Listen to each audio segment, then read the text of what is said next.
26 का और 91 का, यानी कि इसको हम a मान लेते हैं, इसको b मान लेते हैं। तो दोनों का हमको HCF भी निकालना है और LCM भी निकालना है। तो कैसे निकालेंगे, पहले 26 का प्राइम फैक्टर्स करेंगे तो ये कितना आएगा 13 टाइम, और 13 से करेंगे तो 1 टाइम।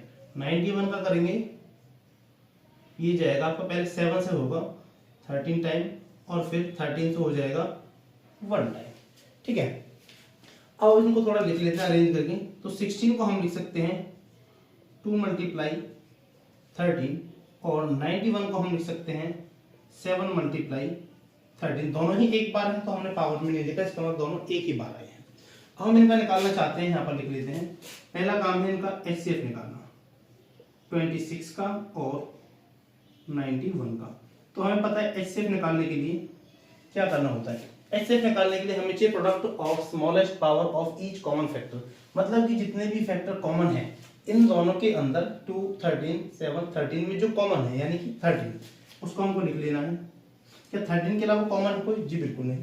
हम दोनों की बात करें तो केवल 13 ही एक ऐसा फैक्टर है जो इसके अंदर भी है और इसके अंदर भी है, तो हमने वो कॉमन फैक्टर यहाँ लिख लिया। अब बात करते हैं इसकी पावर कैसी होनी चाहिए। इसकी पावर छोटी होनी चाहिए, स्मॉलेस्ट। तो सबसे छोटी पावर में 1 है तो 1 लिख देंगे। इसका मतलब यही जो इसका क्या हो जाएगा, HCF हो जाएगा। ठीक है, अब हम LCM निकालना सीख लेते हैं। इसका LCM 26 का और 91 का।